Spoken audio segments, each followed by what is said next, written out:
लखनऊ के सन eye hospital ने नेत्र रोगों के निवारण और उपचार में अपने 19 वर्षों की यात्रा को सफलतापूर्वक पूरा किया। इस महत्वपूर्ण अवसर पर अस्पताल द्वारा विशेष कार्यक्रम का आयोजन किया गया, जिसमें अस्पताल के नेत्र रोग विशेषज्ञ doctor Sudhir Srivastava, doctor Nandita Sudhir, doctor Smriti Mishra, doctor Saurabh Gangwar, doctor Ashutosh Rastogi, doctor Anukul Dixit और अस्पताल के अन्य कर्मचारियों और मरीज ने हिस्सा लिया। और इस मौके पर डॉक्टर सुधीर श्रीवास्तव बताया, अपने 19 वर्षों के सफर में सन आई हॉस्पिटल ने लाखों मरीजों का सफलतापूर्वक इलाज किया है तथा अस्पताल में नियमित रूप से मोतियाबिंद, ग्लूकोमा, रेटिना, कॉर्निया प्रत्यारोपण और सभी तरह की आधुनिक तकनीक के माध्यम से आंखों से जुड़ी जटिल सर्जरी की जाती है। और उसके बाद जो है क्या उसके बाद पहले तो आप सब लोगों का बहुत बहुत शुक्रिया आने के लिए और बिहाफ ऑफ सनाई हॉस्पिटल सारे डॉक्टर्स की टीम की तरफ से सनाई हॉस्पिटल आपका बहुत स्वागत करता है। और कोई खास ओकेज़न नहीं है, दो बहुत इम्पोर्टेंट ओकेज़न है। तो हॉस्पिटल अपनी 19वीं वर्षगांठ मनाने जा रहा है 5 तारीख को, और 10 तारीख को हमारे यहाँ आपको पता है कि दृष्टि दिवस है, अंधता निवारण दिवस है, जिसको हम लोग वर्ड साइट एक ही फॉर्म में मनाते हैं। और ये तो कहने की ज़रूरत नहीं है कि हमारी आँखें कितनी कीमती हैं, बिना उसकी कोई ज़िंदगी नहीं है, ना कलर है ना। और ये भी बताते हुए बहुत खुशी होती है कि आज 19 साल के दौरान एक छोटे चैम्बर से शुरू करते हुए 9x11 एक चैम्बर था, छोटा सा 10x10 के रूम से शुरू करते हुए आज हॉस्पिटल इस मुकाम पे पहुंचा है कि 2 बड़ी ब्रांचेस हैं। और लखनऊ की नहीं, मेरे ख्याल से यूपी की सबसे बड़ी टीम और सबसे एफिशिएंट टीम के साथ हम लोग मिलकर काम कर रहे हैं। ये मेरा कोई अकेला कोई एफर्ट नहीं है, इसमें सब लोगों का रोल है। करीब टोटल स्टाफ हम लोग हॉस्पिटल करीब 150 लोगों से मिलकर बनाए, इसमें हर आदमी का कंट्रीब्यूशन हॉस्पिटल में है। और लगभग 10 से 12 स्पेशलाइज सारी स्पेशलिटी के कंसल्टेंट्स हैं जो अपने अपने फील्ड में माहिर हैं, सब मिलके काम कर रहे हैं, जिससे कि हमारा पेशेंट तो ओरिएंटेड और बेसिक हम लोग का जो इंटेंशन है काम करने का शुरू से मंत्र वो है ऑनेस्टी और एथिक्स। इसके साथ हम लोगों ने स्टार्ट किया था, वो आज तक मेंटेन है और वही हम लोग की एक तरह से जब पूंजी है, उसी से हम लोग की जो भी आज हमारे पेशेंट्स का जो कॉन्फिडेंस है टुवर्ड्स सनाई हॉस्पिटल वो मेंटेन हुआ है।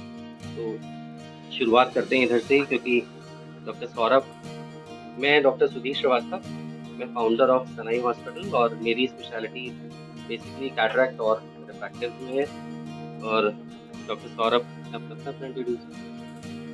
मैं डॉक्टर सौरभ गंगवार, मेरे को ऑलमोस्ट यहाँ पे 12 ईयर्स, मोर देन 12 ईयर्स काम करता हूँ। और जैसा फाउंडर डॉक्टर सुधीर ने बोला कि सनाई हॉस्पिटल डेडिकेटेड है पेशेंट्स को बेस्ट फैसिलिटीज देने के लिए, और हमेशा से कोशिश रही है हॉस्पिटल की कि हम लोग एक state of the art facilities provide कराएं पेशेंट के लिए।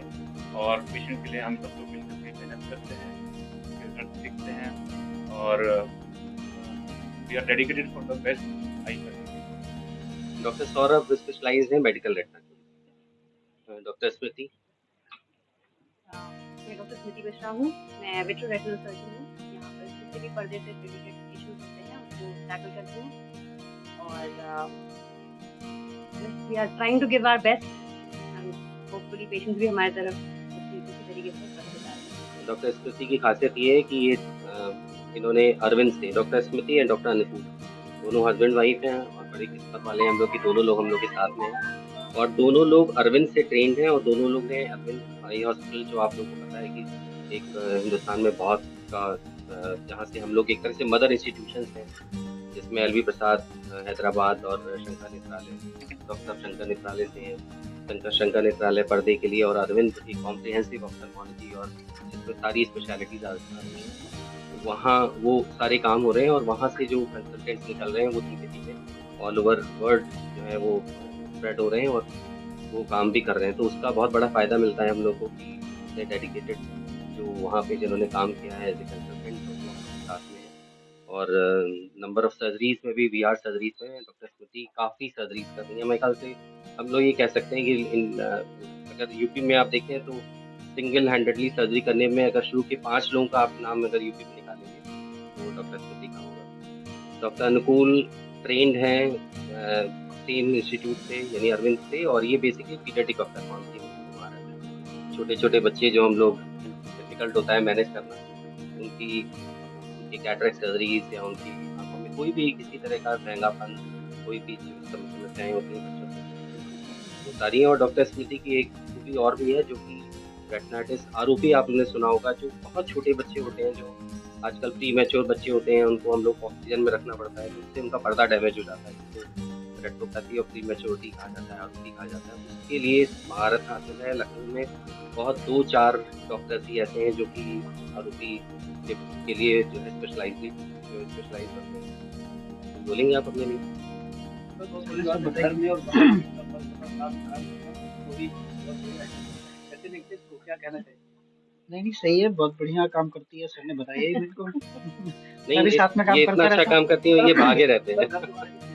हूँ। यहाँ तो मुझे बहुत आराम मिल रहा है क्योंकि यहाँ पे सारी फैसिलिटीज़ एक्चुअली मैं जब आया था यूपी में तो बहुत कम जगह पे बच्चों के लिए सर्जरीज़ करने की अपॉर्च्युनिटी होती है।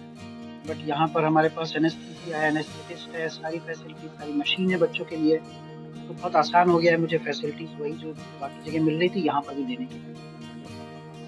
इनकी एक खासियत और है, जो बहुत कम रेयर ऑप्थेल्मोलॉजिस्ट और मेडिकल पर्सन मिलेंगी। He is the only iron man of Lucknow. मतलब वी कैन प्राउडली से कि जो आयरन मैन आपने सुना ही होगा फिगर, जैसे हमारे मिलिंद सोमानी साहब हैं, और इन्होंने अभी अभी ये खारदुंगला तक रन करके भी वापस आए। खारदुंगला भी इन्होंने क्रॉस किया। ये बहुत बड़ा चैलेंज, जहाँ लोग सांस नहीं ले पाते, नॉर्मली 10-15 मिनट खड़े नहीं हो सकते, वहाँ पे रन करना भी एक मतलब बहुत क्रेडिबल है। डॉक्टर आलोक,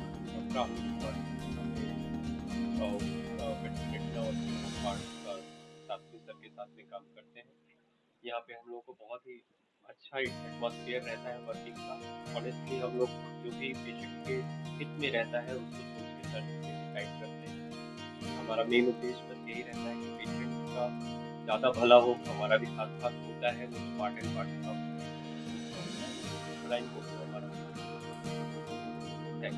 और डॉक्टर आलोक भी शंकर नेत्रालय से PR से और काफ़ी सीनियर रहे, करीब 15 साल का इनका एक्सपीरियंस है। सबसे सीनियर हमारे यहाँ डॉक्टर आशुतोष हैं।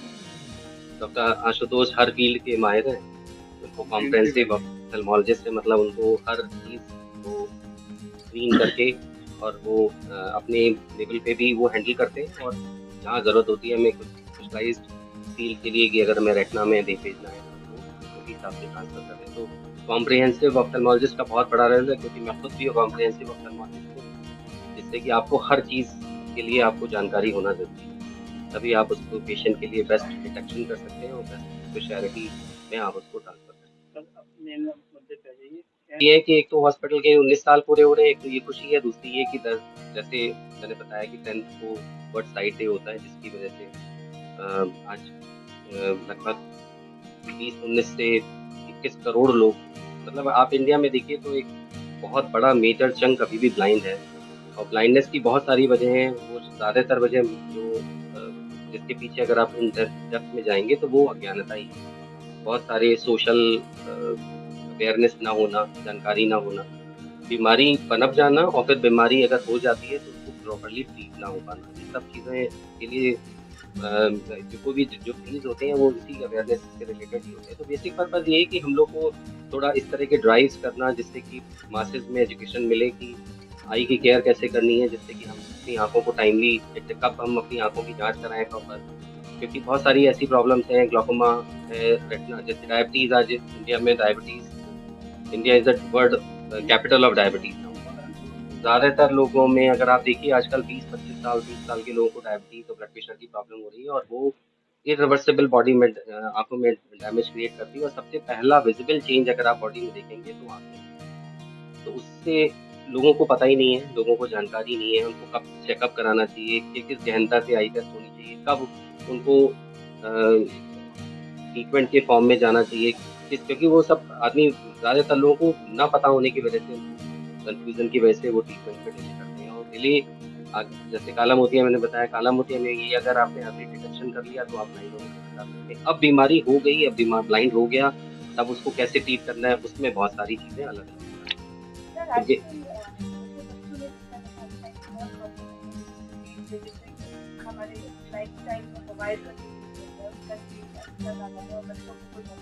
तो उनके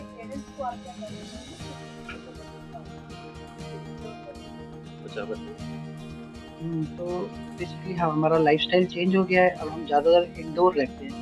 तो हमारा जो है ज़िंदगी ज़्यादातर मोबाइल स्क्रीन पे, टीवी स्क्रीन पे होती है। तो बेसिकली हमको यही पेरेंट्स को बताना है, पहला तो ये कि कुछ लाइफ़स्टाइल चेंजेस करें, उनको खेलने के लिए बाहर भेजें। सिर्फ़ स्क्रीन पे ना उनको हुक कराएँ, खाने-पीने के लिए, हर चीज़ के लिए अगर हम मोबाइल देंगे, तो आदत पड़ जाती है और बाद में नहीं छूट पाती है। दूसरा इम्पोर्टेंट बात ये भी है कि हर बच्चे का एक्चुअली चेकअप होना चाहिए जब वो स्कूल की एज हो जाती है, स्कूल में ही। अराउंड 4 से 5 साल पे एक बार चेकअप होना चाहिए, क्योंकि बहुत सारी ऐसी बीमारियाँ हैं जो बिना चेकअप के नहीं पता लग सकती। छोटे चश्मे के नंबर, हल्का तिरछापन हमेशा मिस हो सकता है। तो ऐसा ज़रूरी नहीं कि मोबाइल नहीं यूज़ कर रहे हैं तो नंबर नहीं हो सकते हैं। हमको ज़रूरी है कि हम उनको चेक करें और तभी हमको पता लगेगा। तो स्क्रीनिंग बहुत ज़रूरी है, सभी पेरेंट्स को करनी चाहिए। और दूसरा आजकल इंटरनेट का ज़माना है, तो आपको मतलब आप सारे गैजेट से बिल्कुल बच्चे को बचा भी नहीं सकते। तो कम से कम इतना तो कर सकते हैं कि छोटी स्क्रीन की जगह बड़ी स्क्रीन प्रोवाइड करें। उसको घर के ऐसे सेंटर में रखें, तो कोई पर्सनल गैजेट नहीं होना चाहिए कि आपने उनको प्यार मोहब्बत में लोग पेरेंट्स आईपैड भी दे देते हैं बच्चे को, फ़ोन भी दे देते हैं, लैपटॉप भी दे देते हैं। तो गैजेट्स ऐसे दें जो कि सेंट्रली प्लेस्ड हों, जिससे कि माँ-बाप आते-जाते देखें कि बच्चा चला क्या रहा है। ये भी बहुत इम्पोर्टेंट है, आजकल इतना मिसयूज़ होगा आपको पेरेंट्स को भी नहीं पता लगता है। और तो कोई हिडन नहीं होना चाहिए और दूसरा कंट्रोल्ड होना चाहिए, पेरेंटल गाइडेंस में होना चाहिए। पेरेंट्स को भी पता होना चाहिए कि मुझे किस चीज़ को कितने उसमें देना है। मतलब आप जैसे पढ़ने के लिए बुक्स आपकी इतने बड़े साइज़ की अगर A4 साइज़ की है, अगर हम उसको छोटा कर देंगे तो कैसे पढ़ेंगे? तो अगर बड़ी स्क्रीन को हम छोटा कर देंगे तो ऑब्वियसली स्ट्रेन तो हो गई। तो ये सब चीज़ों पे भी थोड़ा पेरेंट्स को ध्यान देना चाहिए।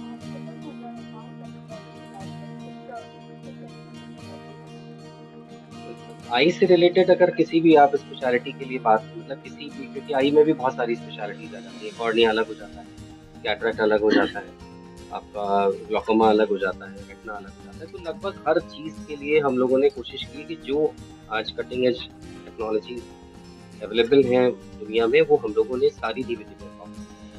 तो अगर आप स्पेशलिटी वाइज़ पूछें अगर कॉर्निया में, तो कॉर्निया में आपकी रिफ्रैक्टिव सर्जरीज़ पे आ जाइए, तो रिफ्रैक्टिव में जो लेटेस्ट टेक्निक्स आज की डेट में नंबर्स हटाने के लिए स्पेक्टिकल्स हैं वो हैं। ग्लूकोमा में अगर बात करिए तो ग्लूकोमा में डायग्नोस्टिक सारी मोडालिटीज़ चेकअप के लिए और सारे जो भी सर्जिकल टेक्निक्स हैं जो आजकल लेटेस्ट हैं वो सारी अवेलेबल हैं। रेटिना में आपकी रेटिना की डायग्नोस्टिक्स जितनी भी टेस्टिंग होती हैं, एंजियोग्राफी वगैरह से रिलेटेड होती थी, वो सब कटिंग एज टेक्नोलॉजी जितनी लेटेस्ट इक्विपमेंट्स हैं वो अवेलेबल हैं। प्लस जो सर्जिकल इक्विपमेंट्स में जो बेस्ट आज की डेट में इंडिया में या वर्ल्ड में बेस्ट टेक्निक हो सकती है, ऑपरेटिव माइक्रोस्कोप से ऑपरेटिव जो आपकी विट्रेक्टमी मशीन्स हो सकती हैं या फेको सर्जरी हो सकती हैं, वो सेकंड नहीं है कोई भी, all we have the best. मतलब उसके ऊपर आज अभी कोई टेक्निक एक्सेस कोई भी इक्विपमेंट एक्सेस नहीं करता। अब आपको क्या संदेश देना चाहते हैं?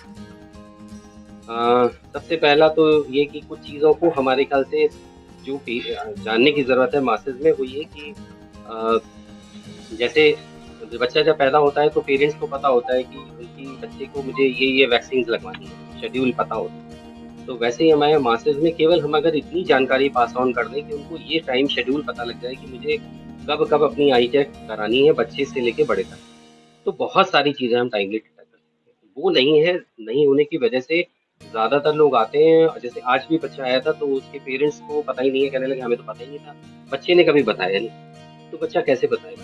नहीं, 5 साल के बच्चे से आप कैसे एक्सपेक्ट करते हैं कि उसकी विज़न की प्रॉब्लम होगी और वो बताएगा कि मुझे दूर का नहीं दिख रहा। तो इसलिए कुछ जो शेड्यूल्स हैं जिसमें मैं अगर बताऊँ,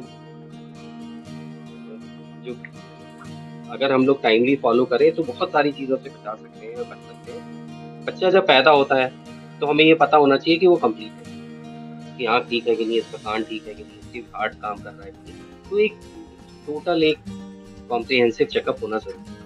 फिर बच्चा जब 2 साल का हो जाता है तब तो चेकअप होना ज़रूरी है, क्योंकि बच्चे की आई पैदा होते समय डेवलप नहीं होती। डेवलपमेंट होता है शुरू के 6 साल में, उसमें भी शुरू के 3 साल बहुत मुश्किल है। सबसे पहले तो अगर वो बच्चा अर्ली पैदा हुआ है, प्री मैच्योर हुआ है, तो अगर ऑक्सीजन में रखा है तो आरओपी की स्क्रीनिंग होती है, वो तो एक अलग ही चीज़ होती है। माँ तो फिर डॉक्टर ही बताएंगे कि आपको कब आपके पॉजिटिव। तो नॉर्मल बच्चे में 2 साल पे, फिर अगर बच्चा नॉर्मल है 2 साल पे, तो जब वो स्कूल जाने लगता है तो जैसे हमारा मेडिकल होता है ना, जब हम जॉब में जाते हैं तो एक 5 साल पे एक बच्चे की आई चेकअप पूरी होती है। 5 ईयर्स पे अगर बच्चा नॉर्मल है तो हर 5 साल में टेस्ट कराना चाहिए 40 साल के। अब 40 के हो गए, अब आपको डायबिटीज, ब्लड प्रेशर, बहुत सारी चीजें होंगी, टेस्टिंग नंबर आ गया, तो लगभग हर 1.5 से 2 साल में एक बार होना चाहिए। अगर आप डायबिटिक हैं तो साल में होना चाहिए, जब तक कि आपके डायबिटिक चेंजेस नहीं आ गए। डायबिटिक चेंजेस हो गए तो रेटिना वाले बताएंगे कि अब आपको कब आना है। अगर ये फॉलो कर ले तो बहुत सारी बीमारियों से बहुत टाइमली हम लोग हैंडल